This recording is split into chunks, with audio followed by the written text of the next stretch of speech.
형님, 저희 며느리들끼리 오붓하게 여행 가요. 동서들이랑 내가 여행을? 갑자기? 같이 가세요, 형님. 시집와서 저희끼리 뭘 같이 해본 적이 없잖아요. 그야 그동안 동서들이 나는 안 껴줬으니까 동서들끼리는 해외여행도 다니고 그랬잖아.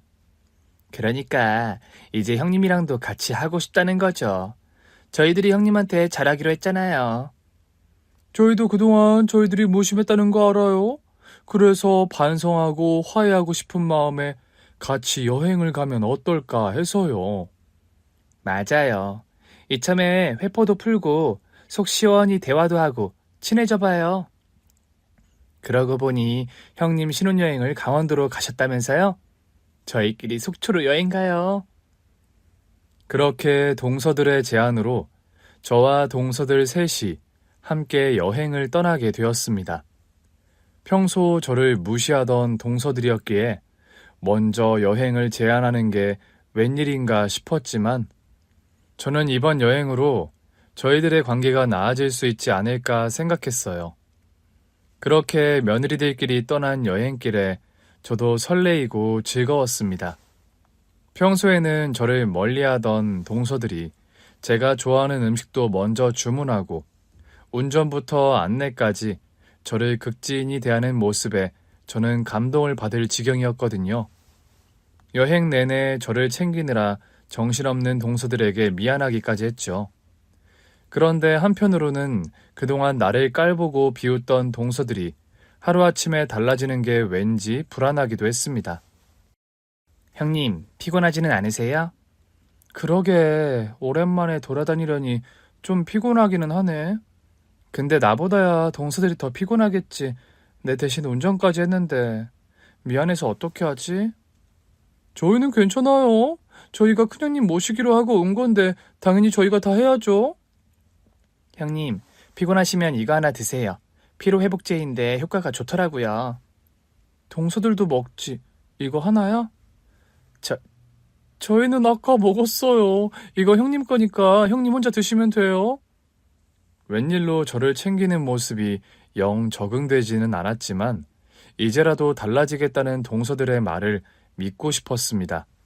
하지만 순진하게 동서들의 말을 다 믿기에는 저도 의심스러운 부분이 많았어요.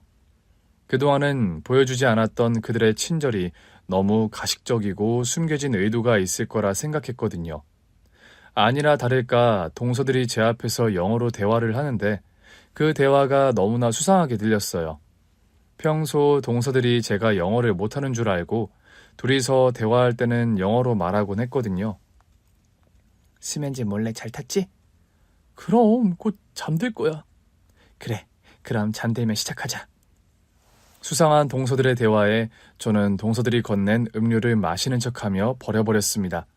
그리고 얼마 뒤 동서들의 계획대로 잠이 들었죠. 물론 정말 잠든 것은 아니고 잠든 척 한 거였어요. 나를 재우고 무슨 짓을 하려고 이러는지 동서들의 속내를 알고 싶었거든요. 그렇게 제가 차에서 잠드는 것 같자 동서들은 본색을 드러냈습니다. 그리고 잠자는 척하던 제가 실눈을 뜨고 상황을 바라본 순간 저는 기겁할 광경에 차에서 뛰어내릴 수밖에 없었어요. 이런 동서들과 저의 악연을 설명하려면 제가 결혼하던 때로 거슬러 올라가야겠네요. 결혼 인사를 하기 위해 처음으로 시댁을 찾았던 날. 저는 오래되었지만 깨끗하게 잘 관리된 구옥주택을 보며 시부모님의 검소한 성품을 알 수 있었습니다. 거실에 놓여진 오래된 나무 찻상만 봐도 두 분이 돈 때문이 아니라 얼마나 물건을 아끼고 귀하게 쓰시는지 알겠더라고요. 그리고 그런 검소하고 겸허한 성품을 가지신 시부모님께서는 가난한 집 딸인 저를 무시하지도 않고 웃으며 맞아주셨어요. 시어머니는 처음 본 예비 며느리를 따뜻하게 안아주실 만큼 푸근하고 마음이 너른 분이셨고 시아버지는 말수가 적으셨지만 깊은 속정이 느껴지는 분이셨습니다. 행여나 고졸인 제 학벌과 가난한 친정 집안을 보고 결혼 반대를 당할까 걱정했던 제가 바보처럼 느껴질 정도였어요. 그렇게 좋으신 시부모님을 보고 결혼을 결심한 저는 남편과 결혼하며 맏며느리가 되었습니다. 그리고 그런 제게는 몇 년 뒤 2명의 동서가 생기게 되었어요. 처음 시동생들이 결혼을 한다는 소식을 들었을 때는 저도 기쁘고 설레었습니다. 장남과 결혼해서 혼자 며느리였던 탓에 제 밑으로 동서들이 들어오면 재미있게 잘 지낼 수 있을 것 같았거든요. 저도 남동생들만 있고 여자 형제가 없었어서 그런지 같은 또래 여자인 동서들이 생긴다는 게 마치 여동생이 생기는 것처럼 설레었죠. 그러니 저는 동서들에게 당연히 잘해줄 생각뿐이었습니다. 하지만 그런 제 기대와 달리 저는 동서들과 쉽게 친해질 수 없었어요. 몇 달 차이로 나란히 결혼한 두 동서가 사실 서로 친한 사이였더라고요. 두 사람은 서울대 영문학과 선후배로 유별난 학연 때문인지 아주 절친한 사이였습니다. 시어머니에게 듣기로는 먼저 큰 서방님을 만난 큰 동서가 막내 서방님에게 자신의 후배인 막내 동서를 소개시켜 준 것이라고 하더라고요. 그래서 잘 이어진 두 커플이 자주 만나 시간을 보내기도 하고 결국 나란히 한 집안의 며느리가 되었으니 안 그래도 가깝던 사이가 더 좋아질 수밖에 없었을 겁니다. 둘째가 셋째까지 데려와 준 덕분에 내가 아들들 결혼을 한 번에 시키는구나. 큰 동서가 막내 동서를 소개한 거라고요? 그래. 두 사람이 같은 학교 선후배 사이라더구나. 둘 다 서울대 영문학과래. 그런 인재들이 우리 집에 들어온다니 신기하기도 하지. 그러네요. 신기한 인연이에요, 정말. 아, 그렇다고 큰애 네가 모자라다는 건 아니다. 누가 뭐래도 우리 집 든든한 맏며느리는 너 아니냐? 큰애 너도 내 말 뜻 알지? 그럼요. 제가 바보같이 그런 걸로 서운해할까 봐요. 사실 저도 동서들이 둘 다 서울대 출신이라 그래서 너무 기분 좋더라고요. 똑똑한 동서들이 둘이나 생겨서 얼마나 기쁘고 설레는지 몰라요. 그래. 역시 우리 맏며느리는 마음이 깊구나. 그래도 어쨌든 큰애 너보다는 어리고 아직 살림이나 결혼 생활에 미숙할 테니 네가 옆에서 많이 도와주렴.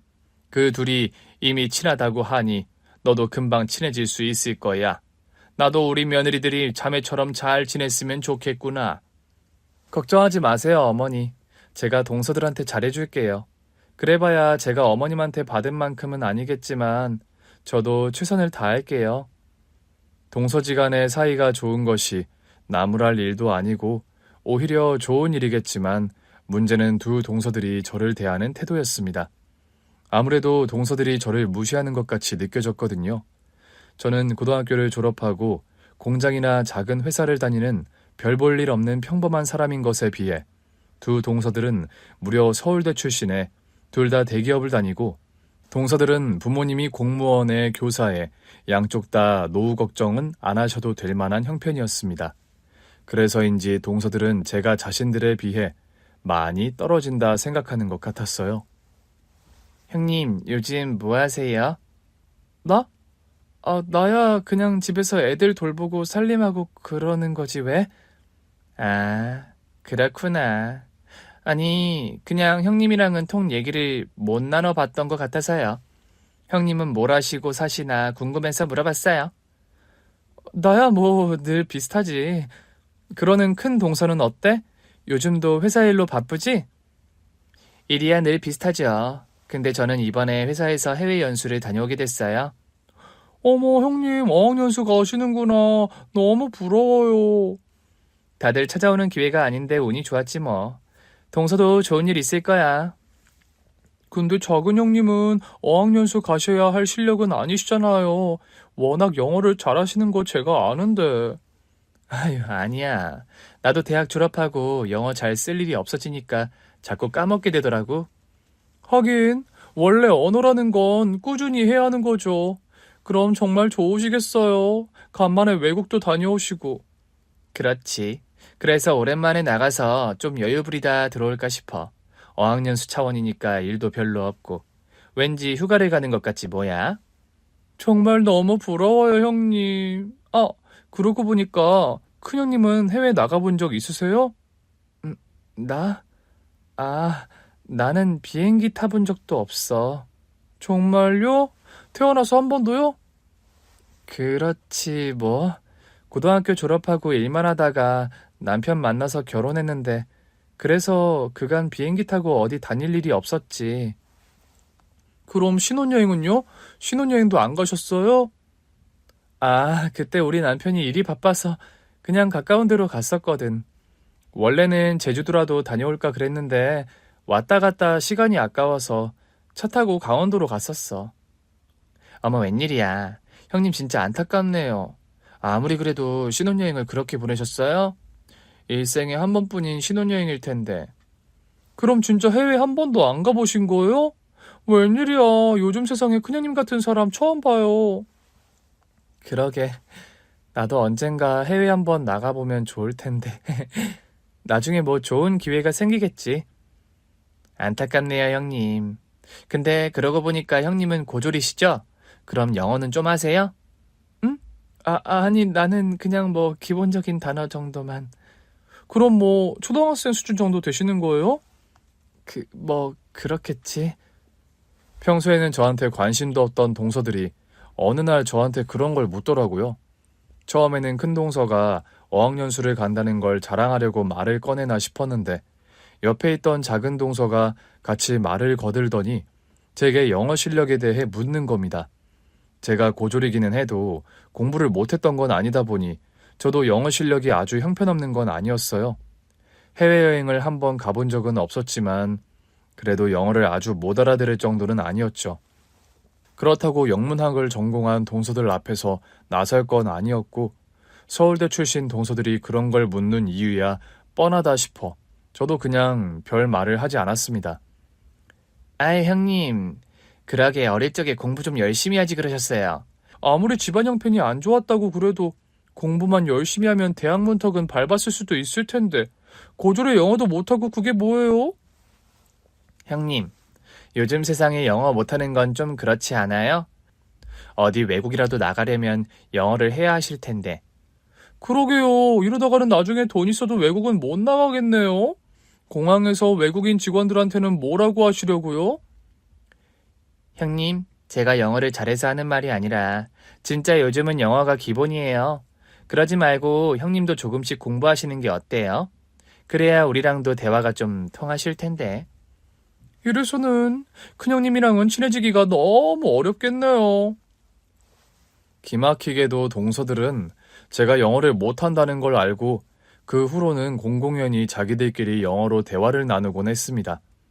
처음에는 순진하게도 동서들의 말을 믿고 그저 자기들끼리의 습관일 거라 생각했어요.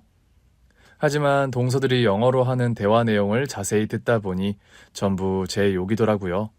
제가 동서들처럼 영어를 잘하지는 못하지만 그렇다고 저를 욕하고 무시하는 말을 알아듣지 못하는 건 아니었는데도 동서들은 제가 못 알아듣는 줄 아는 듯 했습니다. 그래서 뻔뻔하게도 제 앞에서 대놓고 자기들끼리 영어로 제 욕을 하는 거겠죠. 영 수준이 안 맞아서 못 놀겠네. 고졸인 건 그러려니 해도 어떡해. 아하, 기본적인 영어도 모르다니 진짜 촌스럽네. 그래도 못 알아듣으니까 편하기는 하네. 우리가 지금 이렇게 영어로 말하면 자기 욕하는 것도 모를 거 아니야. 하긴 그렇네요. 초등학생 수준이면 어려운 단어는 모를 텐데 우리끼리만 아는 얘기하니까 너무 편하네요. 솔직히 이 정도는 기본 회화인데 이 정도도 못 알아듣는 거 봐. 저거 봐. 우리가 무슨 말하는지 전혀 모르는 것 같지? 그니까 대체 어떻게 사는 거야? 아무리 고졸이라 그래도 좀 심하네. 이래서 무식한 것들이랑은 상종하면 안 되는 건데 어쩌다 저런 사람이 우리 큰형님이 됐담? 시부모님도 참 생각 없으시지. 집안의 여자를 잘 들여야 한다는 걸 모르나? 무슨 생각으로 고졸의 가난한 집 딸을 며느리로 들였나 모르겠어. 뭐 그 밥에 그 나물인 거겠지. 우리 시댁도 고만고만하잖아. 하긴 그 오래된 시댁집 보면 뻔하지 뭐. 동서들 왜 갑자기 영어로 말해? 나도 좀 알아듣게 말해주지. 무슨 말 하는 거야? 설마 내 얘기하는 건 아니지? 아니요. 그냥 별말 안 했어요. 저희가 형님 얘기할 일이 뭐가 있겠어요? 그러게요. 형님도 참 상상력이 과하시네. 그냥 저랑 동서랑은 영어로 말하는 게 더 편해서 그래요. 이렇게 영어 공부도 하고 그러는 거죠. 저희가 학교 다닐 때도 자주 그랬거든요. 맞아요. 영어는 자꾸 써야 하니까요. 그러게 큰형님도 영어 공부 좀 하시라니까요. 그럼 저희랑 같이 얘기하고 좋을 거 아니에요? 궁금하시면 영어 공부해오세요. 그럼 얘기 좀 해드릴 테니까. 그 뒤로 동서들은 아주 대놓고 저를 무시하기 시작했어요. 하지만 동서들이 무시하는 건 무식한 저 하나뿐이 아니었어요. 감히 좋으신 시부모님까지 욕을 하다니 기가 막혀 화를 내고 싶었지만 이미 동서들의 본색을 알게 된 저는 그냥 아무것도 못 알아듣는 척할 수밖에 없었습니다. 제가 여기서 화를 내봐야 그런 동서들의 속내가 달라질 것 같지도 않았고 다른 것보다 제가 동서들과 싸워서 시부모님이 사실을 알게 되시는 게 싫었거든요. 늘 며느리들에게 잘해주시고 좋으신 시부모님이셨기에 저는 가정의 평화를 위해 동서들을 참고 견딜 수밖에 없었습니다. 하지만 제가 참고 넘긴다고 해서 동서들의 무시가 사라지는 건 아니었죠. 동서들은 그 후로도 가족 모임이 있을 때면 늘 저를 따돌리려는 모습이 보였습니다. 자기들끼리 친해서 짝짝꿍 하는 걸로 모자라서 시댁에서 며느리 도리를 하려고도 하지 않더라고요. 하루는 시댁에서 명절 준비를 하던 중이었어요. 원래 시어머니가 거의 모든 준비를 하시지만 그때는 어머님이 몸이 좋지 않으셔서 어느 때보다 며느리들 몫이 중요했죠. 하지만 동서들은 그런 상황은 신경 쓰지 않고 저에게 일을 떠넘기기 바빴습니다. 제가 상을 차리기 위해 분주하게 움직이는 와중에 동서들은 커피나 마시며 수다를 떨더라고요. 동서들, 지금 바쁜데 같이 좀 하면 안 될까? 어머니도 안 계시는데 우리가 더 열심히 해야지. 아마 형님, 저희는 그런 걸 잘 못하는 거 아시잖아요. 맞아요. 저나 작은 형님이나 설림이는 영광이라서요. 저희는 형님이랑 다르게 전업주부가 아니다 보니 요리는 너무 어렵더라고요. 어차피 저희가 거들어봐야 사고만 칠 텐데. 그러지 말고 그냥 잘하시는 형님이 도맡아 하시는 게 어떠세요? 그쵸. 그래도 일은 잘하는 사람이 하는 게 맞으니까. 역시 형님은 집에서 살림만 하셔서 그런지 아주 잘하시네요. 몸에 배어 있어서 그런가 봐요. 근데 저나 작은 형님은 직장인들이라 해봐야 도움도 안 될 거예요. 그럼요. 괜히 어지르고 도움도 안 될 바에 그냥 빠지는 게 낫겠죠? 아무래도 우리는 가만히 있는 게 도와주는 것 같아서요. 그래. 동서들이 힘들다니 내가 해야지 뭐. 동서들 편한 대로 해. 동서들은 살림은 제 몫이라는 듯 저에게 모든 걸 떠맡기고 있었습니다. 동서들이 그렇게 말하는 건 아마 제가 무식하고 집안일밖에 할 줄 모르는 사람이라는 뜻이었겠죠. 동서들의 말에 저를 향한 무시와 괄시가 교묘히 들어있다는 걸 저도 알았지만 저는 아무 말도 할 수 없었습니다. 동서들이 저를 무시하는 게 하루 이틀도 아니었고 저는 맏며느리 도리를 해야 했기에 제 할 일을 할 뿐이었어요. 형님 부모님은 뭐 하신다고 하셨죠? 우리 부모님? 아, 우리 집은 그냥 작게 장사하셔. 엄마는 시장에서 반찬 가게 하시고 아버지는 철물점 하시거든. 어머, 두 분 다 고생이 많으시겠네요. 하긴 형님이 결혼하시면서 시댁에 들어와 사신다는 얘기 듣고 친정이 넉넉하지는 않겠다 싶기는 했는데 제 생각보다 더 힘들게 사시네요? 형님이 고생이 많으시겠어요. 그런 집안에서 장녀로 사는 게 어디 쉬운 일이에요? 요즘은 또 시집 간다고 끝이 아니잖아요. 저희 부모님들이야 연금 받고 생활하실 테지만 형님은 친정 부모님의 시부모님까지 챙기느라 등골 휘겠네요. 형님 참 안 됐어요. 아니야. 나는 뭐 집이 여유 있지는 않지만 그래도 두 분이 아직 건강하시고 나랑 동생들이 조금씩 도와드리면 어떻게든 되겠지. 하여간 자식들이 고생이라니까요. 여유가 없으면 욕심이라도 덜 부리셨어야 할 텐데 어쩌자고 자식을 그렇게 낳으셨는지. 형님이 불쌍하네요 정말. 뭐? 아니 나는 별로 그렇게 생각하지는 않는데. 그게 어디 큰형님네 뿐이겠어요? 저희 시부모님도 그렇잖아요. 재산이라고는 살고 있는 그 집밖에 없으신 것 같은데 그런 형편의 아들을 셋이나 낳아서 뭘 어쩌시려고 그러셨는지 저는 가끔 시부모님이 진짜 너무하시다 그런 생각이 들어요. 그게 무슨 소리야? 어머님 아버님이 왜?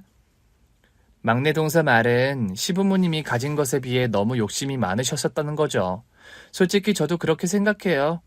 시부모님이 자식들 결혼할 때 뭐 대단한 게 해준 거라도 있으세요? 대학 보내놓고 다 키워놨으니 알아서 하라고 별로 보태주신 것도 없으시잖아요. 요즘 세상에 자식 결혼하는데 그렇게까지 나 몰라라 하는 사람이 어디 있어요? 너무 무책임하신 거지. 제 말이 그 말이에요. 그때 시부모님이 도와주셨으면 학군 좋은 아파트 샀을지도 모르는데 남의 집 전세나 전전하는 게 이게 말이에요? 제 친구들 중에 전세 사는 건 저 하나라고요. 나중에 유산이나 공평하게 나눠주실지 모르겠지만 하긴 나눠줄 재산이나 제대로 있어야 말이지.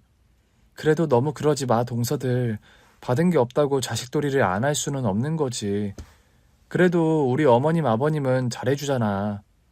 관계는 원래 기브 앤 테이크예요. 아, 형님 설마 이런 간단한 것도 못 알아들으시려나? 어휴, 웬 착한 척이래. 그렇게 효부노릇 하고 싶으면 혼자나 잘하라 그러지. 그러게. 그래서 맨날 그렇게 열심히인 모양이네. 하여간 착한 병이라도 걸렸나?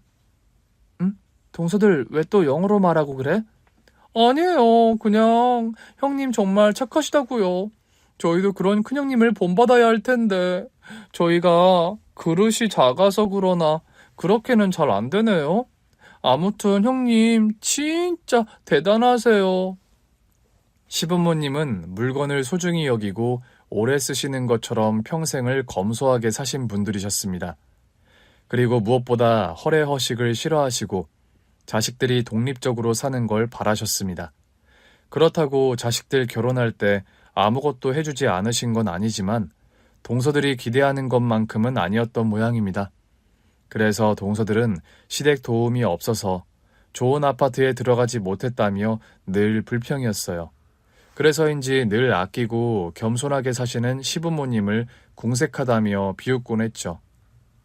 형님, 이것 좀 보세요. 너무 예쁘죠? 예쁘다. 동서 가방 새로 산 거야? 이번에 보너스 받은 걸로 하나 질렀어요. 어머, 진짜 너무 예뻐요, 형님. 이거 되게 비쌀 텐데, 역시 형님은 대단하시네요. 그게 비싼 거야? 나는 그런 걸 잘 몰라서. 아, 형님, 이거 명품이에요. 이 정도는 다 알 텐데. 형님은 이것도 모르세요? 아, 그래? 좋은 거구나. 어쩐지 비싸 보이더라. 그냥 비싼 게 아니라 이건 돈 있어도 사기 힘든 거라고요. 제가 이거 사려고 얼마나 고생했는지 아세요? 어느 날 동서가 시댁 모임 자리에서 새로 산 가방을 자랑한 적이 있었습니다. 어렵고 비싸게 주고 산 명품 가방이라며 자랑을 하는데 그런 걸 잘 모르는 저는 별로 부럽지도 않았지만 동서는 괜히 제 길을 죽이려고 더 자랑하는 듯 했어요. 그런데 시어머니가 그런 동서를 보시더니 한 말씀 하시는 겁니다. 뭐하러 그렇게 비싼 걸 사니? 요즘은 명품이라고 다 좋은 것도 아니던데 차라리 실용적인 가방이 낫지 않겠니? 예? 아휴, 어머니, 이건 명품 중에서 그렇게 비싼 것도 아니에요. 어떤 건 중형차 한 대 값인 것도 있는데요. 그래도 이 정도는 제 월급으로 살 수 있으니 사는 거죠. 돈이 있어도 아낄 수 있는 건 아껴야지. 저렴한 가격으로도 예쁘고 좋은 가방들도 많은데 꼭 그렇게 명품을 사야 하니? 지금이야 둘째도 아직 아이가 없으니 그런 거지만 앞으로 아이들 낳아 키우고 하려면 여기저기 돈 드는 데가 많을 텐데 지금부터라도 아껴놓으면 더 좋을 거다. 꼭 명품 가방이나 옷이 아니라도 가치 있게 돈 쓸 곳이 많으니까. 어머님은 너무 검소하세요. 형님 정도 능력이면 명품 한두 개쯤은 사도 괜찮죠. 그리고 요새는 다들 명품백 몇 개씩은 있어요. 그래? 그럼 큰애 너도 저런 게 있니? 아니요. 저는 저런 데 별 관심이 없어서요. 하긴, 큰애 너는 돈이 있다고 해도 그런데 돈 쓸 애는 아니지. 내가 너희들이 돈 쓰는 걸로 나무려는 건 아니지만 돈을 쓸 때는 항상 그 가치를 생각하고 사용했으면 좋겠구나. 사람의 품이라는 건 비싼 가방이나 좋은 집에 산다고 나오는 게 아니란다. 아유, 괜히 가방 자랑 한번 했다가 잔소리만 들었네요. 남들 다 그러고 사는데 어머님 아버님은 너무 심하세요. 저는 동서들의 말 속에서 그들이 시부모님을 무시하고 있다는 걸 알 수 있었습니다. 어머님께서는 명품백을 샀다는 것으로 동서를 나무란 게 아니라 동서들이 좀 더 나은 가치를 추구하기를 바라셨을 겁니다. 그리고 괜히 그런 동서들의 자랑에 기가 눌린 저를 도와주고 싶으셨던 거겠죠. 그런데도 동서들은 철없이 어머님의 말을 잔소리처럼만 생각하고 돈 없는 시댁이라며 비웃으니 시부모님의 깊은 속내를 아는 저로서는 속이 상할 수밖에 없었어요. 절대 동서들에게 무시당할 분들이 아니셨는데 말이죠. 그래도 저는 동서들이 제 앞에서 하는 조롱을 모르는 척 넘기고 시댁을 무시하는 모습을 보며 마음을 다잡았죠. 하지만 마음 한구석에는 언젠가 동서들에게 똑같이 갚아주고 싶다는 마음도 있었습니다. 그러나 얼마 뒤 저는 그런 동서들을 신경 쓸 겨를도 없어지고 말았어요. 점점 기력이 약해지시던 시어머니가 그만 결국 병원 신세를 지게 되셨거든요. 처음에는 단순한 몸살인 줄 알았지만 어느 날부터 식사도 제대로 하지 못하시는 모습에 제가 시어머니를 직접 병원으로 모시고 갔습니다. 아무래도 노환으로 인한 만성 염증 질환인 것 같습니다. 전반적으로 염증 수치가 너무 높아서 자칫하면 위험한 상황이네요. 예? 그럼 저희 어머니 잘못되실 수도 있는 거예요? 안 돼요, 선생님. 제발 저희 어머니 고쳐주세요. 당장 잘못되시는 건 아니지만 그렇다고 가볍게 볼 수는 없어요. 노환 때문에 몸이 약해지신 거라서요. 그럼 어떻게 해야죠? 뭐든 할 테니까 알려주세요. 이런 건 완치가 된다기보다는 관리를 잘 해주셔야 하는데 이게 집에서 관리하기가 힘드니 보통은 입원 치료를 받으시죠. 근데 되려 입원 치료를 받으시다가 안 좋아지시는 분들도 계시기는 합니다. 아무래도 병원이 환자들에게 편안한 환경은 아니니까요. 하지만 자녀분들도 다들 바쁘실 테고 옆에서 적극적으로 케어하기 힘드실 테니 입원을 권해드립니다. 다행히 당장 죽을 고비를 넘겨야 하는 큰 병은 아니었지만 노환으로 인한 만성 질환으로 각별한 주의가 필요한 상황이었습니다. 지속적으로 상태를 살피고 간병이 필요한 상황이라서 의사 선생님은 입원 치료를 권하셨지만 저는 어머니를 병원에 두고 올 수가 없었어요. 건강하던 사람들도 갑갑한 병원 생활에 오히려 더 병을 얻기도 한다던데 가뜩이나 심약한 시어머니를 그 좁은 병실에 가둘 수가 없었습니다. 아버님도 같은 생각이신지 집에서 어머님을 모시고 싶어 하셨고 제가 자연스럽게 시어머니의 간병을 책임지게 되었습니다. 아버님, 걱정하지 마세요. 어머님은 제가 돌볼게요. 정말 괜찮겠니? 네가 먼저 그렇게 말해주니 고맙기는 하지만 그러면 큰애 네가 힘들 텐데. 힘든 것 정도야 참아야죠. 그렇다고 아프신 어머님을 이대로 요양병원에 모실 수는 없잖아요. 요즘 요양병원 상황이 열악하다고 말도 많던데요. 어머니를 남한테 맡겼다가는 제가 불안해서 안 될 것 같아서요. 나도 그렇긴 하다만 그래도 너한테는 미안하구나. 애들 챙기랴 살리 말이야 정신도 없을 텐데. 아닙니다, 아버님. 저만 믿고 맡겨주세요. 자식으로서 시부모님을 챙기는 게 당연한 일이라 생각했던 저는 길게 고민할 것도 없이 시어머니의 간병을 자처했습니다. 하지만 동서들은 저와 같은 생각이 아닌지 어떻게든 어머니를 병원에 보내고 싶어 하더라고요. 그때는 직장인이었던 동서들이 임신을 하고 퇴사를 하면서 다들 저처럼 가정주부가 된 상태였거든요. 그래서인지 동서들은 이러다 괜히 자신들이 시어머니를 모셔야 할까봐 불안한 듯 했습니다. 회사를 다니는 입장이면 회사 핑계라도 댈 수 있을 텐데 이제는 그럴듯한 핑계거리가 없어졌으니까요. 어머니, 아무리 그래도 집보다는 병원이 낫지 않으시겠어요? 맞아요, 어머니. 몸 상태도 정상이 아니신데 집보다는 의사가 있는 병원이 낫죠. 이러다가 어머니 갑자기 안 좋아지기라도 하면 어떻게 해요? 의사도 알 수만 있다면 병원보다는 집이 낫다고 하지 않니? 그러니 집에 있을 거다. 아니, 그래도 병원으로 가시는 게 좋을 텐데. 맞아요, 아버님. 요즘에는 병원이 잘 되어 있어서 괜찮다고 하더라고요. 그래도 병원보다는 가족이 있는 곳이 낫지. 너희 큰형님도 그러겠다고 했으니 더 말하지 말아라. 그렇다고 너무 큰애한테만 맡기지 말고 너희들도 시간 날 때 한 번씩 들리고 해라. 큰애가 저러고 고생을 자처한다니 고마운 일이지만 어떻게 큰애 혼자 간병을 도맡겠니? 물론 나도 적극적으로 돕겠지만 이런 힘든 상황일수록 온 가족이 힘을 합쳐야 하지 않겠어? 다들 내 말 알겠지? 예. 하지만 동서들은 한 번도 제대로 시어머니를 챙긴 적이 없었습니다. 어쩌다 제가 중요한 일로 자리를 비워야 할 때도 동서들은 잠시 한두 시간만 어머님을 봐달라는 제 부탁을 들어준 적이 없었어요. 애초에 시댁을 무시하는 동서들이 대단히 도움이 될 거라 생각하지는 않았지만 아무리 그래도 시부모님인데 그 정도 도리도 하지 않는다는 게 기막히더라고요. 결국 저는 혼자 아등바등하며 시어머니를 돌볼 수밖에 없었습니다. 하루 종일 옆에서 어머님의 약과 식사를 챙겨드리고 혼자 거동하기 힘들어하시는 어머님의 손과 발이 되어드렸죠. 밤낮 없이 시어머니를 돌보며 버텼던 저는 한밤에도 깊이 잠들 수 없었습니다. 자다가 기침 소리가 들리면 곧바로 일어나 물을 건네드리고 어머니가 화장실에 가고 싶어 하시면 도와드려야 했기에 밤중에도 저는 신경을 곤두세울 수밖에 없었어요. 그리고 누워만 계시느라 여기저기 아프신 어머니를 위해 열심히 마사지도 해드렸죠.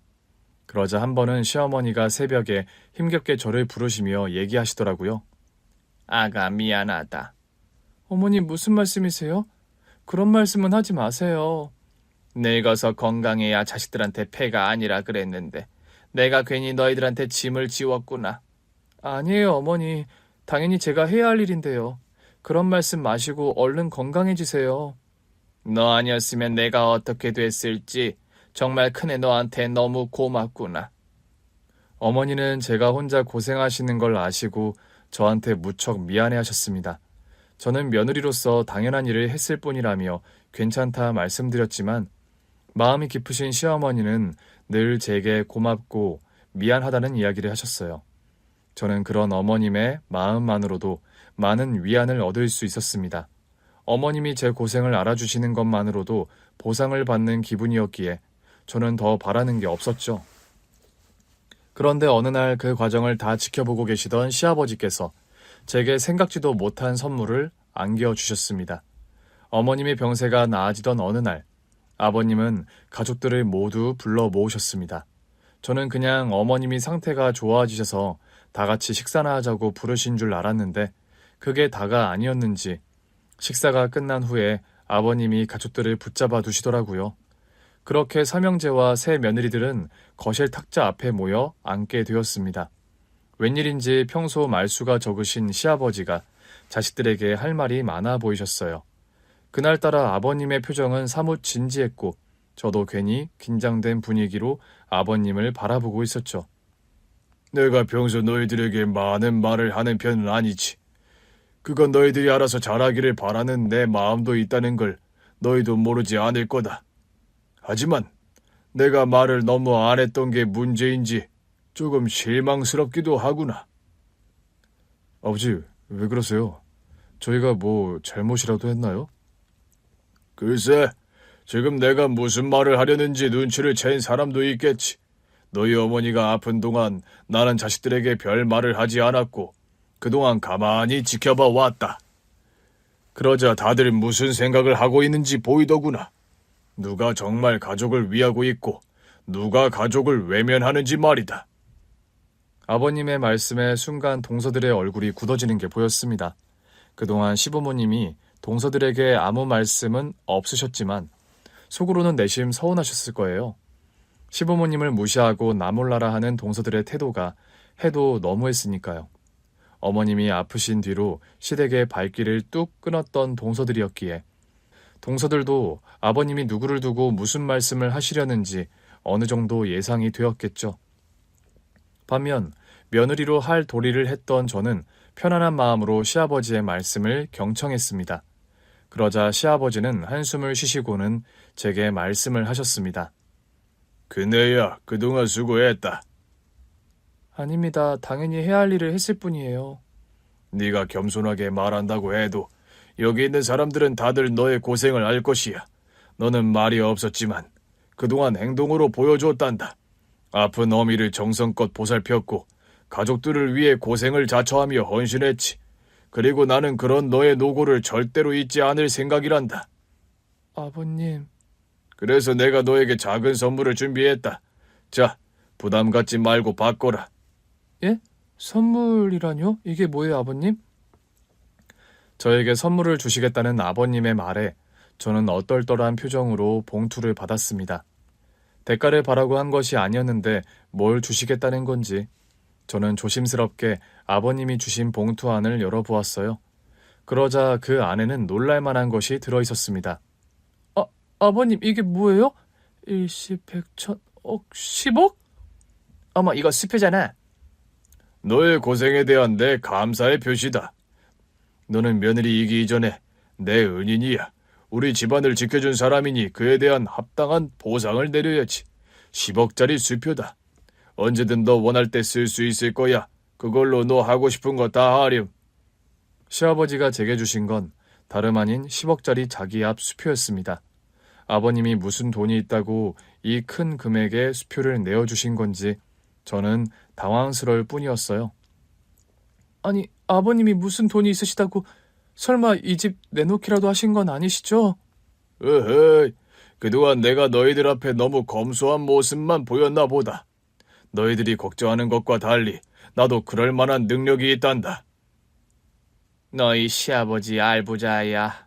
이래봬도 가진 땅이랑 건물이 얼마인지 아니? 그거 다 처분하면 수백억도 될 거다. 그래, 아마 당장 헐값에 팔아도 그 정도는 되겠지.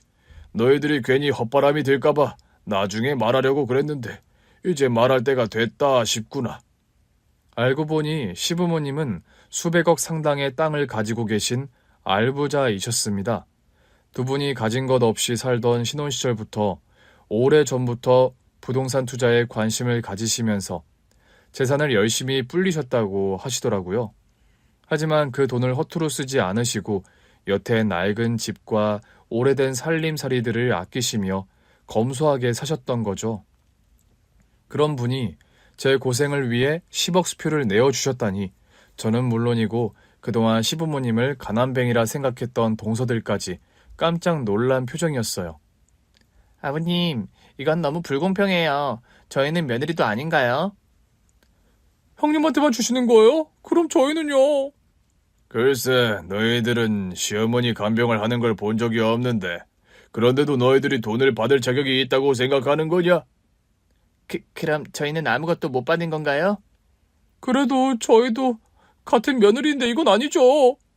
그래, 그래도 너희들도 내 며느리인데 내가 너무 그네만 챙기면 섭섭할 테지. 하지만 그네가 그동안 너희들 목만큼 대신 고생한 게 있으니 내가 그네 앞에서 너희를 챙기는 건 말이 안 될 것 같구나.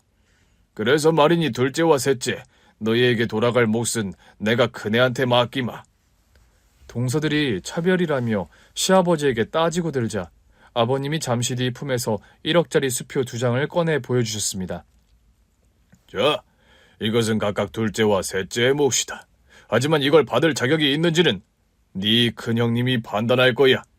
그네가 너희를 용서하고 받아줄 마음이 있다면 너희도 몫을 받을 수 있겠지. 하지만 그네 마음이 그렇지 않다면 빈손으로 만족해야 할 거다. 결정은 그네가 알아서 하거라.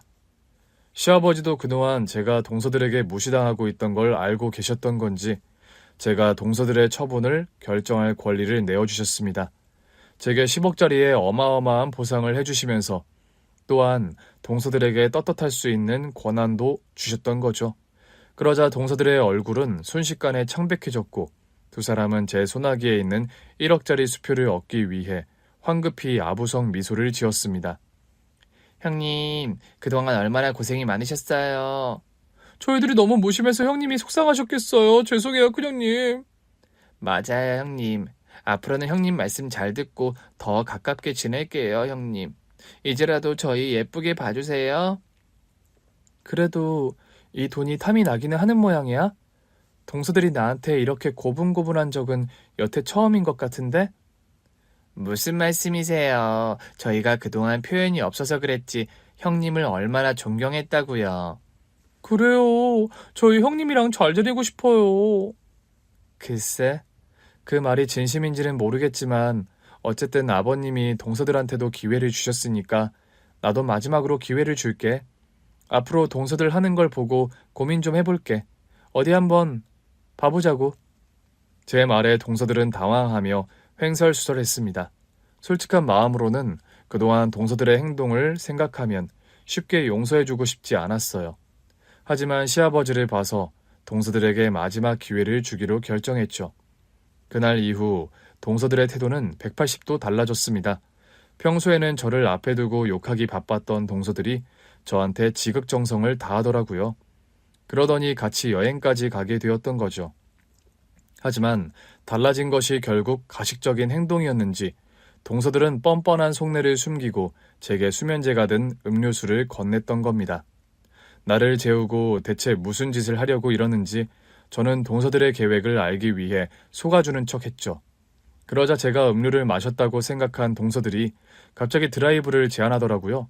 차에서 잠들게 하려는 속셈인지 잘 자라고 부드러운 음악까지 틀어주면서 말이에요.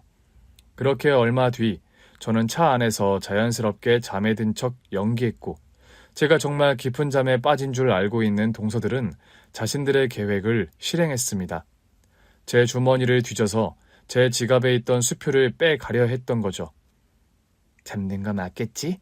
그렇다니까. 이 정도면 내일 아침까지 못 깨어날 거라 그랬어. 지갑 빨리 확인해봐. 수표 거기 있는 거 맞지? 여기 있네. 1억짜리 수표. 아, 정말 어지간하면 그냥 주지. 꼭 이렇게 사람을 힘들게 한다니까. 시부모님이나 형님이나 아주 다 짜증나 죽겠어. 그래도 이제 수표가 우리 손에 들어왔으니 됐지. 수표도 챙겼겠다. 이제 큰형님은 여기 두고 우리는 방으로 올라가자. 그래. 우리가 없는 사이에 도둑이 훔쳐갔다고 하면 되는 거야. 우리는 잠들어버린 큰형님을 못 옮기고 방으로 간 거고. 정말 괜찮겠지? 하긴 지가 잘못해서 잃어버린 건데 누굴 탓하겠어. 괜히 아버님한테 혼날까봐 신고도 못할걸? 그제서야 동서들의 간악한 계획을 알게 된 저는 잠든 척 감고 있던 눈을 뜨고 차에서 뛰쳐내렸습니다. 그리고 곧바로 큰 길로 가서 택시를 잡아타 혼자 집으로 올라가게 되었죠. 어쩐지 나한테 잘 보이겠다고 가식 떠는 게 어색하다 싶었더니 결국 이런 식으로 뒤통수를 치려고 했던 모양입니다. 내가 잠이 들어있는 사이 수표를 도둑 맞았다고 하면 제 성격상 제 책임이라는 생각에 시댁에 말은커녕 신고도 못하고 혼자 독박을 쓰려고 할 걸 알고 그랬던 겁니다. 그렇게 저는 곧장 시댁으로 달려가 시아버지에게 모든 것을 말씀드렸어요. 혹시나 제 말을 믿지 못하실까봐 몰래 핸드폰을 놓고 동서들의 행동을 녹화까지 해두었거든요. 아니, 어떻게 이런 짓을 할 수가 있어? 그동안 너한테 한 짓을 반성하고 돌이킬 기회까지 줬더니 감히 식구한테 그런 짓을 할 수가 있는 거냐? 애초에 그 애들한테 기회를 주는 게 아니었는데 괜히 네가 큰 고생을 했구나. 미안하다, 큰애야. 아버님 탓이 아니에요. 애초에 동서들을 믿는 게 아니었어요. 사실 그동안 제가 두 분께 말씀드리지 못했지만 동서가 저만 무시했던 게 아니었어요. 시댁이 가난한 줄 알고 제 앞에서도 두 분 흉을 보곤 했거든요. 근데 어머님 아버님이 알게 되시면 속상할까봐 말을 못했지만요. 그동안 네가 고생이 많았겠구나. 우리 때문만 아니라 그 아이들 때문에 괜히 죄 없는 네가 고생을 했어. 그래, 잘 알았다. 그래도 나는 시아버지로서 공평하게 기회를 주려고 했더니 결국 자기 복을 자기가 걷어 차는구나. 앞으로는 내가 알아서 할 테니 너는 걱정하지 말고 있어라. 그 말에 저는 조금 놀라기도 했지만 아버님의 강직한 성격을 알기에 아버님을 믿고 기다리기로 했습니다. 그리고 얼마 뒤 시아버지는 다시 가족들을 모두 불러 모으셨고 상황을 알고 있던 동서들은 사형 선고를 받아둔 죄수들처럼 좌불안석으로 보였죠. 이번에는 내가 왜 불러 모았는지 다들 알겠지? 둘째, 셋째, 내가 뭐라고 했었지? 너희들의 몫은 전부 큰애한테 달려있다고 하지 않았니? 죄송해요 아버님. 근데 저희도 너무 답답해서 그랬어요. 맞아요. 형님이 좀처럼 저희를 받아주지 않으시니까 노력한다고 해도 수표를 받을 수 있을 것 같지도 않고 자꾸 그걸로 저희 휘두르려고 하시는 것 같고. 꼭 저희 탓만 하시면 안 돼요. 이게 애초에 다 형님 때문에 벌어진 일이라고요. 그렇구나. 너희들은 결국 처음부터 반성할 생각이 없었던 거구나. 어떻게든 착한 큰애를 속여먹을 생각이나 하고 있었고. 내가 그동안 니들이 큰아이한테 어떻게 됐는지, 우리 집안을 어찌 생각하는지 정말 모르고 있을 거라 생각했어? 그런데도 며느리라고 마지막 기회를 주려고 했더니 이렇게 나를 실망시키는구나. 나는 너희들의 행동을 절대 용서할 수가 없다. 아버님, 이제 내가 너희들을 봐줄 일은 없을 것 같구나. 죄송해요 아버님. 저희가 잘못했어요. 됐다. 이제 와서 니들이 사과한다고 해서 달라질 건 없어. 나는 이미 충분한 기회를 줬고 그 기회를 버린 건 너희들이야. 이제 내 결정을 얘기하마. 앞으로 나는 내 큰며느리에게 모든 것을 상속할 거다. 순간 시아버지의 폭탄 발언에 모두들 난리가 났습니다. 수백억 자산가라는 아버님이 큰며느리인 제게 전 재산을 물려주실 거라고 하신 거죠. 그게 무슨 말씀이세요? 형님한테 상속을 하신다뇨? 그럼 저희는요? 저희는 국물도 없다는 건가요? 아무리 저희가 실수를 했다고 해도 이건 아니죠. 겨우 1억짜리 수표 좀 훔쳤다고 상속을 안 해주신다뇨? 정말 너무하세요 아버님. 그러게 내가 잘 얘기하지 않았어? 큰애한테 하는 걸 봐서 기회를 주겠다고. 그런데도 그런 짓을 벌인 건 너희들이야. 끝까지 사람을 기만하고 변하지 않는 너희들에게 내가 또 의미 없는 용서를 해줘야겠냐? 그리고 나는 더 이상 큰애한테 상처를 줄 수 없구나. 나는 무슨 일이 있어도 큰애한테 전 재산을 상속할 거다. 그러니 콩고물이라도 받고 싶으면 너희들은 앞으로 평생 큰애한테 잘 해야 할 거야. 결국 아버님은 제게 전 재산을 상속하겠다는 결론을 내리셨습니다. 알아서 하시겠다는 아버님의 말씀이 그런 건 줄 몰랐던 저도 많이 당황스러웠죠. 갑자기 수백억 재산의 상속자가 된다는 게 현실감 있는 일은 아니잖아요. 저도 부담스러운 마음에 아버님 마음을 돌려보려 했지만 시부모님의 마음은 완강하셨습니다. 결국 얼마 뒤 시부모님은 변호사까지 끼고 직접 공증을 받으셨고 저는 하루아침에 수백억의 재산을 가진 백만장자가 되었습니다. 그러자 동서들은 정말로 제 앞에서 꼼짝하지 못하고 영원히 제 수족이 되기를 자처했습니다. 형님 그냥 드세요. 제가 할게요. 형님 힘드시죠? 제가 안마해드릴게요. 형님 이거 저번에 좋아 보인다고 하셨죠? 제가 특별히 공수해왔어요. 받으세요. 형님 주말에 시간 괜찮으시면 같이 쇼핑 가실래요? 제가 운전해서 모실게요. 그날 이후로 동서들은 더 이상 저를 호락호락하게 보지 않았습니다. 1억짜리 수표를 탐내서 가식을 떨던 그때와 달리 이번에는 정말로 저를 어려워하며 제게 아부를 하느라 정신이 없었어요. 제가 시아버지의 유산을 모두 받게 되었으니 저한테서 한 푼이라도 얻어내고 싶어서 안달들이었던 거죠. 과거에 저를 무시하던 동서들이 이제는 제 손짓 하나에 반응하며 설설 기네요. 하지만 저는 이제 그런 동서들에게 휘둘릴 생각이 전혀 없었고 그저 앞으로도 시부모님을 열심히 모시며 좋은 며느리가 되려 노력할 뿐입니다. 감사합니다. 오늘 준비한 사연은 여기까지입니다. 재미있게 들으셨다면 구독과 좋아요, 알림 설정까지 눌러주세요. 그럼 저는 다음 사연으로 찾아뵐게요. 오늘도 건강하고 행복하세요.